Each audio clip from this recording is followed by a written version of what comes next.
बिस्मिल्लाहिर्रहमानिर्रहीम। अस्सलामु अलैकुम। Welcome to ARS education.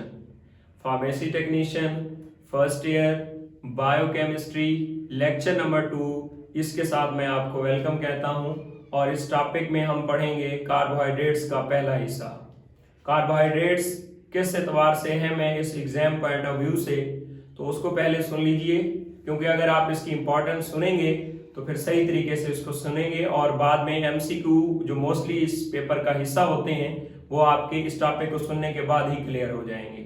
तो कार्बोहाइड्रेट्स से स्टार्ट लेते हैं स्टूडेंट्स। कार्बोहाइड्रेट्स क्या होते हैं, पहले इसको डिफाइन करते हैं। ये polyhydroxy aldehyde, polyhydroxy aldehyde or ketone होते हैं, जो कि हाइड्रोलाइसिस पे भी इनके कॉम्प्लेक्सेस भी हो सकते हैं। Are there complexes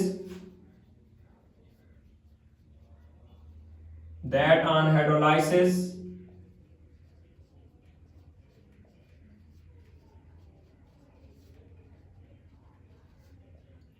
give polyhydroxy aldehyde or ketone.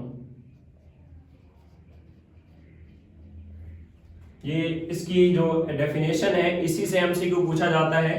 Definition के बाद पूछ लेते हैं कि ये कार्बोहाइड्रेट्स हैं, लिपिड्स हैं या प्रोटीन्स हैं। स्टूडेंट्स जब भी एल्डिहाइड और कीटोन की बात करेंगे तो आप समझ जाइएगा कि ये कार्बोहाइड्रेट्स की बात कर रहा है। अब हमने इसकी डेफिनेशन के से दो चीजें मेन अखज की हैं। एक हमने इसमें पढ़ा कि पॉलीहाइड्रोक्सी क्या होता है, और सेकंड हमने इसके अंदर एक फंक्शनल ग्रुप का नाम पढ़ा जो कि एल्डिहाइड या फिर कीटोन होता है। स्टूडेंट्स इसी को समझने के एतबार से हमने ये बात देखी कि ये दरअसल ऑर्गेनिक कंपाउंड हैं, क्योंकि एल्डिहाइड और जो कीटोन हैं ये ऑर्गेनिक कंपाउंड की क्लासेस से आते हैं। इसलिए ये बात क्लियर हो गई कि ये क्लासेस में से ऑर्गेनिक कंपाउंड से बिलोंग करेंगे। जब ऑर्गेनिक कंपाउंड से बिलोंग करेंगे तो उस लिहाज से इसका जनरल फार्मूला समझना जरूरी है।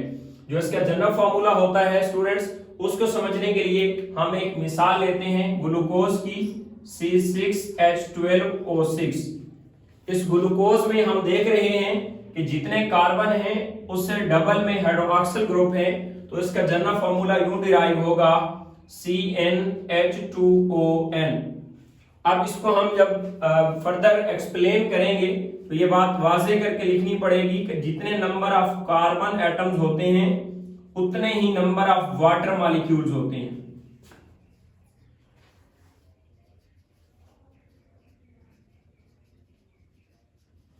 इसमें equal number of water molecules and carbon होते हैं। अब ये एक जनरल फार्मूला आ गया। अब जितने हम कार्बन लेंगे 1 2 सो ऑन हम जा सकते हैं 100 and 1000 तक, तो ये हमारे कार्बोहाइड्रेट्स ही बनते जाएंगे। लेकिन इसमें एक और अहम बात ये है कि जब हम इस केमिस्ट्री बायोकेमिस्ट्री को पढ़ रहे होते हैं तो उसमें केमिस्ट्री की यह खूबसूरती है कि यहाँ पे एक्सेप्शनल केसेस आते हैं। बिल्कुल वैसे ही स्टूडेंट्स यहाँ पे भी इसके फार्मूले के अंदर कुछ एक्सेप्शंस हैं। उस एक्सेप्शंस को मैं दो मिसालों से आपको समझाने की कोशिश करूंगा। नंबर 1 है हमारे पास, इसका जो पहला एक्सेप्शनल केस है, एक हमारे पास कंपाउंड होता है रेमनोज और एक और हमारे पास ऑर्गेनिक कंपाउंड होता है स्टूडेंट फ्यूकोज। ये दोनों एक दूसरे के आइसोमर्स हैं। अगर मैं आइसोमर्स बोल रहा हूं इसका मतलब ये है कि इन दोनों का मॉलिक्यूलर फार्मूला सेम होगा। तो इनका मॉलिक्यूलर फार्मूला लिखते हैं। इसमें 6 नंबर ऑफ कार्बन एटम्स होते हैं स्टूडेंट्स, तो C6H12 and O5 है। सेम यहां पे भी C6H12 and O5 है। स्टूडेंट्स इसमें हमने ये एक्सेप्शन की है कि नंबर ऑफ ऑक्सीजन एटम एक कम लिख दिए हैं, जिससे ये बात वाज़ेह हो गई है कि इसने जनरल फार्मूले को फॉलो नहीं किया। तो ये फार्मूले के अंदर एक्सेप्शनल नजर आई। इसके साथ साथ दूसरी एक्सेप्शन देखते हैं। हमारे पास कुछ ऑर्गेनिक कंपाउंड हैं, एसिटिक एसिड है, इसी तरीके से लैक्टिक एसिड है। ये दोनों एसिड आपको नजर आ रहा है कि कार्बोक्सिलिक एसिड से बिलोंग करते हैं। स्टूडेंट्स जब ये कार्बोक्सिलिक एसिड से बिलोंग करते हैं तो इसका मतलब ये हुआ कि ये जो जनरल फार्मूला है ये इस पे अप्लाई नहीं होना चाहिए, लेकिन ये इस पे अप्लाई हो रहा है CnH2ON वाला। इसका मतलब ये है कि ये जरूरी नहीं कि जिसके अंदर भी CnH2ON वाला फार्मूला अप्लाई हो वो कार्बोहाइड्रेट ही हो, वो कार्बोहाइड्रेट्स के अलावा किसी और ऑर्गेनिक कंपाउंड से भी हो सकते हैं। ये दो एक्सेप्शनल केसेस जो कि मैंने यहाँ पे लिख दिए हैं, ये आते हैं जनरल फार्मूले के अंदर। स्टूडेंट्स, इसको समझने के बाद आप लोग इस काबिल हो जाएंगे कि कम से कम आपको ये अंदाजा हो जाएगा कि कौन सा कंपाउंड जो है वो कार्बोहाइड्रेट है और उसमें से एल्डिहाइड है या कीटोन है। इसको समझने के लिए हम फंक्शनल ग्रुप को पढ़ेंगे, लेकिन उससे पहले हम ये देखते हैं कि जनरली कौन कौन सी प्रॉपर्टीज होती हैं कार्बोहाइड्रेट्स के अंदर। जब भी हम कार्बोहाइड्रेट्स की बात करेंगे, हम एक बात लाजमी तौर पर जहन में रखेंगे कि हमें कम से कम 3 मेन क्लासेस में से एक एग्जांपल आनी चाहिए। जैसे से नंबर 1 हमारे पास ग्लूकोज है, जो कि मेन क्लास मोनोसैकेराइड से बिलोंग करता है। इसके अलावा सेकंड है हमारे पास सक्रोज, जो कि डाइसैकेराइड से बिलोंग करता है, और इसके साथ साथ थर्ड नंबर पे स्टार्च है, जो कि पॉलीसैकेराइड से बिलोंग करता है। इन तीनों को जहन में रखते हुए हमने इन कैरेक्टरिस्टिक्स को बयान करना है। तो नंबर 1 आप लोगों ने ग्लूकोज भी टेस्ट किया हुआ है, सक्रोज भी। इन दोनों के जो टेस्ट होते हैं वो स्वीट होते हैं, इसलिए ये पहला कैरेक्टरिस्टिक इसका ये बनेगा कि इनका टेस्ट स्वीट्स होता है, यूजुअली स्वीट इन टेस्ट। हम ज्यादातर बातों को उसके असूल में लिखते हैं, इसलिए पॉलीसैकेराइड को अभी यहाँ पे हम मेंशन नहीं करेंगे, या फिर हम यहाँ पे एक्सेप्ट पॉलीसैकेराइड लिख सकते हैं।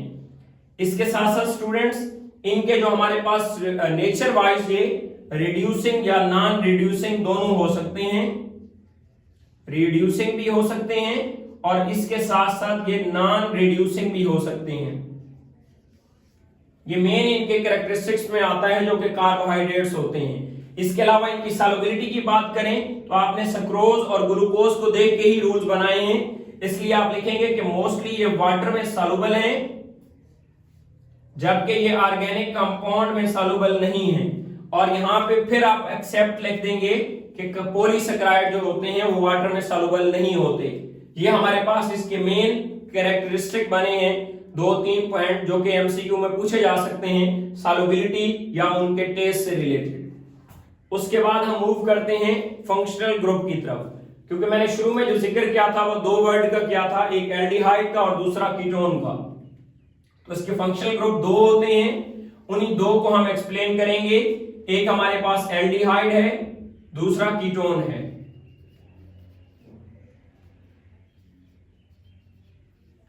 ये वो फंक्शनल ग्रुप हैं जो कार्बन, हाइड्रोजन और ऑक्सीजन पर मुश्तमिल होते हैं।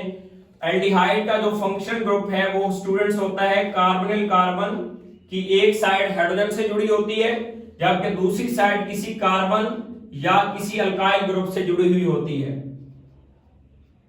इसी तरह हमारे पास जो कीटोन है, इसमें जो कार्बन कार्बन है, ये दोनों इतराफ में किसी कार्बन या किसी अल्काइल ग्रुप के साथ जुड़े हुए होते हैं।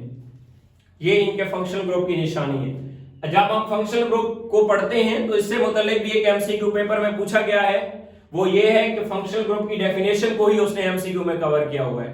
फंक्शनल ग्रुप का अगर जनरल में आपको बताऊं तो ये होगा, जिस से किसी भी कास्ट की, किसी भी कबीले की एक पहचान होती है और उसको देख के हम ये अंदाजा लगा लेते हैं कि ये पर्सन जो है फलां कबीले से होगा। इसी तरीके से ऑर्गेनिक कंपाउंड की तादाद ज्यादा होने की वजह से हम उनको पहचान नहीं सकते, लेकिन चंद एक खसूसियात को देखते हुए हम उस ऑर्गेनिक कंपाउंड को पहचान जाते हैं। सेम केमिस्ट्री के अंदर, ऑर्गेनिक केमिस्ट्री के अंदर जो हमारे पास फंक्शनल ग्रुप हैं, ये इन्हीं की एक किस्म की आइडेंटिफिकेशन यानी कि पहचान होते हैं। जिन कार्बोहाइड्रेट्स में एल्डिहाइड फंक्शनल ग्रुप आएगा स्टूडेंट्स, उनको हम बोलेंगे अल्डोज शुगर। अल्डोजेस भी कहते हैं या अल्डोज शुगर भी कहते हैं। इसी तरह अगर किसी में कीटोन आएगा किसी कार्बोहाइड्रेट में, तो उसको हम बोलेंगे कीटोजेस या कीटो शुगर। ये दोनों नाम भी एमसीक्यू में पूछे जा सकते हैं। ये इतने ज्यादा इंपॉर्टेंट एमसीक्यू हैं, तकरीबन हर पास पेपर्स के अंदर ये आए हुए हैं, और उन्होंने पूछा हुआ है कि अगर एल्डिहाइड है तो कौन सा कार्बोहाइड्रेट होगा और कीटोन है तो किस किस्म का कार्बोहाइड्रेट होगा। तो आपको यहाँ पे एल्डोजेस और कीटोजेस के बारे में आइडिया होना जरूरी है। स्टूडेंट्स, यहाँ पे आपने एक एग्जांपल भी लेनी है जिससे आपको पता हो सके कि कौन सा एल्डिहाइड ग्रुप है और कौन सा कीटोन ग्रुप है। हम मिनिमम यानी कि 3 कार्बन वाली एक एग्जांपल लेते हैं। यहां पे हमारे पास C double bond with O है और एक साइड पे H लगा हुआ है, दूसरी साइड पे आपके सामने कार्बन आ रही है, जैसे ये वेरीफाई हो रहा है कि ये एक एल्डोजेस है।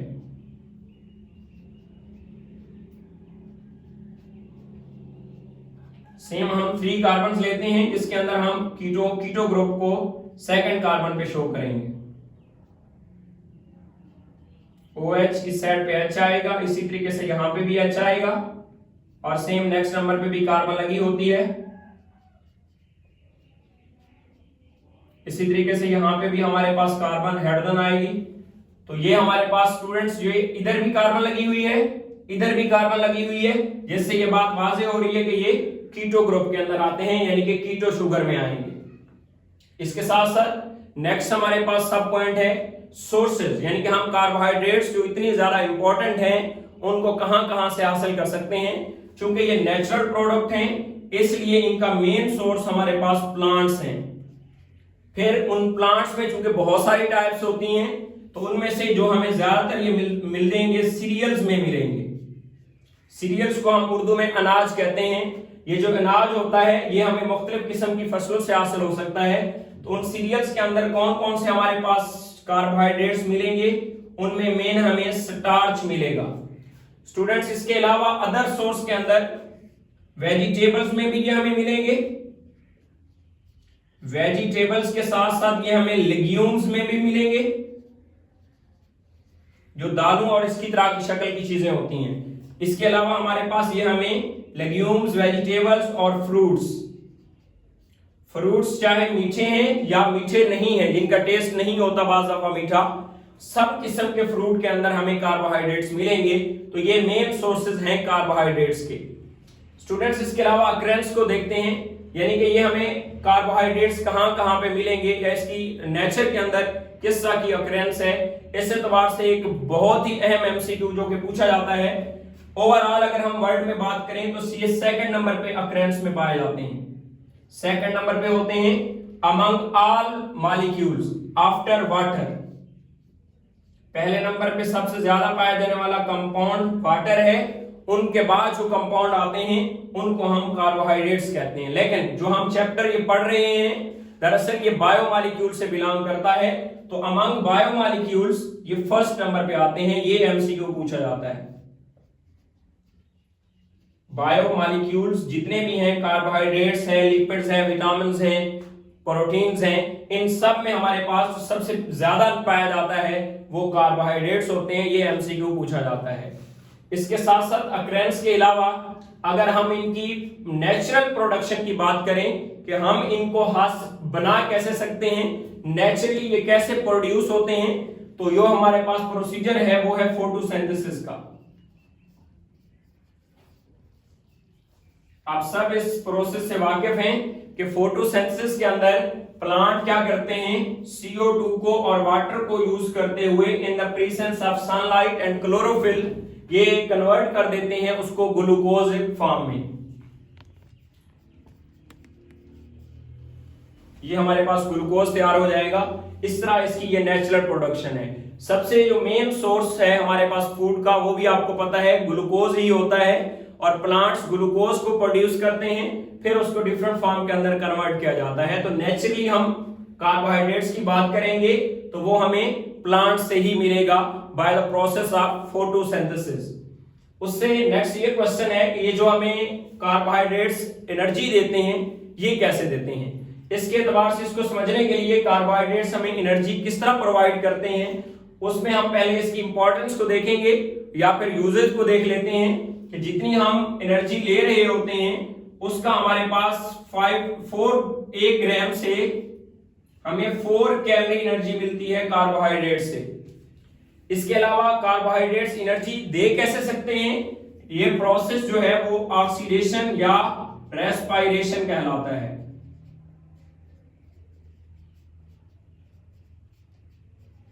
रेस्पिरेशन में जो हमारे पास ग्लूकोज बना था जब हमने इसको बनाया था इन द प्लांट्स के अंदर in the process of photosynthesis, इसी दौरान ही जो ग्लूकोज है उसको इस्तेमाल करेंगे, ऑक्सीजन के साथ रिएक्शन होगा, अब हमें मिलेगी CO2, साथ में water molecule, a lot amount of energy. ये एनर्जी जो है हमारी बॉडी इसको कंज्यूम करती है और हमारी बॉडी का ये हिस्सा बन जाते हैं। तो इस तरीके से हम कह सकते हैं कि carbohydrates major source of energy हैं। जितने भी एनर्जी के मटेरियल्स होते हैं जिनसे हमें एनर्जी मिल रही होती है, उनमें कार्बोहाइड्रेट्स सबसे ज्यादा मेजर सोर्स ऑफ एनर्जी हैं। इसी तरीके से यहाँ पे ये जो एनर्जी हमें मिलती है, अब लास्ट ये पॉइंट है कि उसको वो हमें मिलती कैसे है, उसकी सप्लाई पॉसिबल कैसे होती है। चूंकि हम 3 किस्म के कार्बोहाइड्रेट्स की बात करते हैं यूजुअली, मोनो और डाई और इसके साथ साथ पॉलीसेक्राइड। जो मोनोसेक्राइड या जिनको हम सिंपल शुगर कहते हैं, वो डायरेक्टली एब्जॉर्ब हो जाते हैं हमारे ब्लड में स्मॉल इंटेस्टाइन के साथ।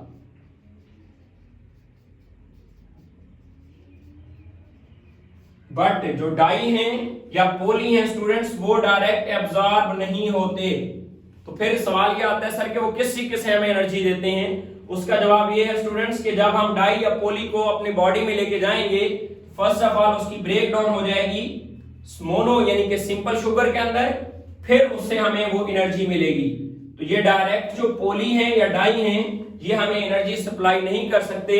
फर्स्ट ऑफ ऑल उनकी ब्रेक डाउन होती है और देन वो हमें एनर्जी प्रोवाइड करते हैं। तो इससे ये बात वाज़ेह हुई कि जो सिंपल शुगर है, अगर हम इनको अपनी बॉडी में इन करते हैं तो ये जल्दी हमें एनर्जी दे देंगे, जबकि अगर हम डाई या पोली को जिस्म में इन करते हैं, ये जो है इतना जल्दी एनर्जी प्रोवाइड नहीं करेंगे। स्टूडेंट्स, ये था कार्बोहाइड्रेट्स का पार्ट नंबर 1। अब इसके अलावा हमने इसमें कौन कौन से एमसीक्यू डिस्कस किए, तकरीबन 3 से 4 एमसीक्यू डिस्कस किए। वो नोट्स में आपको मजीद पास पेपर एमसीक्यू के अंदर मिल जाएंगे। तो इसमें से हमने मजीद में एक दफा आपको फास्ट रिव्यू देता हूं पूरे लेक्चर का, जिसमें हम ये देखेंगे कि हमने कार्बोहाइड्रेट्स के इस लेक्चर के अंदर कौन कौन से पॉइंट्स को कवर किया है। सबसे पहले हमने इसकी डेफिनेशन देखी, जिसमें एक एमसीक्यू आता है पेपर में। उसके बाद हम इसके जनरल फार्मूले पे आए, जिसमें हमने इसका देखा कि जनरल फार्मूला CnH2ON होता है। उसके अंदर मौजूद एक्सेप्शनल केसेस को देखा, जो कि रैमनोज, फ्यूकोस, ये फार्मूले से, जनरल फार्मूले से एक्सेप्शन ले रहे हैं। जबकि फिर हमने कुछ कार्बोक्सिलिक एसिड देखे जो कि इस फार्मूले को तो फॉलो कर रहे हैं, बट वो कार्बोहाइड्रेट्स नहीं हैं। इसके बाद हमने देखा कि इनके कौन कौन से कैरेक्टरिस्टिक होते हैं। उसमें हमने इसके टेस्ट की बात की, इसकी नेचर की बात की, इनकी सॉल्युबिलिटी की बात की। उसके बाद हमने इसके फंक्शनल ग्रुप को देखा कि एल्डिहाइड और कीटोन किस तरीके से इनके फंक्शनल ग्रुप के तौर पर एग्जिस्ट करते हैं। फिर हमने देखा कि इसको हम हासिल कहां से कर सकते हैं। उसके अलावा मेन सोर्स जिसमें प्लांट को हमने काउंट किया। इसके बाद अकरेंस की बात की और उसमें ये बात वाजे की कि आफ्टर वाटर ये सेकंड नंबर पे पाए जाते हैं, जबकि बायोमॉलिक्यूल में ये फर्स्ट नंबर पे एग्जिस्ट करते हैं। इसके साथ साथ नेचुरली हम इसको बाय प्रोसेस ऑफ फोटोसिंथेसिस कैसे प्रोड्यूस करते हैं। उसके बाद ये हमें एनर्जी कैसे प्रोवाइड करते हैं, या ये भी सवाल पूछा जाता है एग्जाम में कि अगर हम कार्बोहाइड्रेट का 1 ग्राम जिस्म में लेते हैं तो उससे हमें कितनी एनर्जी मिलती है, 4 कैलोरी मिलती है। और इसके अलावा ये भी आता है कि एनर्जी को जब हम ले रहे होते हैं तो ये कौन सा प्रोसेस होता है। दरअसल ये रेस्पिरेशन का प्रोसेस है, या दूसरा नाम जिसका ऑक्सीडेशन होता है, उसमें ग्लूकोज की ऑक्सीडेशन हो रही होती है। इसके अलावा लास्ट में ये भी देखा कि किस किस्म के कार्बोहाइड्रेट हमें डायरेक्टली एनर्जी दे देंगे और कौन से इनडायरेक्टली देंगे। फिर हमें पता चला कि जो सिंपल यानी कि मोनोसेक्राइड्स हैं वो हमें डायरेक्ट एनर्जी देते हैं, जबकि जो पॉलीसेक्राइड हैं या डाइसेक्राइड हैं वो डायरेक्ट एनर्जी नहीं देते। ये इसका एक रिव्यू था जिसमें हमने जो कंटेंट पढ़े उनको रिव्यू कर लिया। अब इसके सेकंड लेक्चर के साथ इंशाल्लाह मैं हाजिर होता हूं आपको नेक्स्ट लेक्चर में, कार्बोहाइड्रेट्स सेकंड पार्ट। अल्लाह हाफिज़।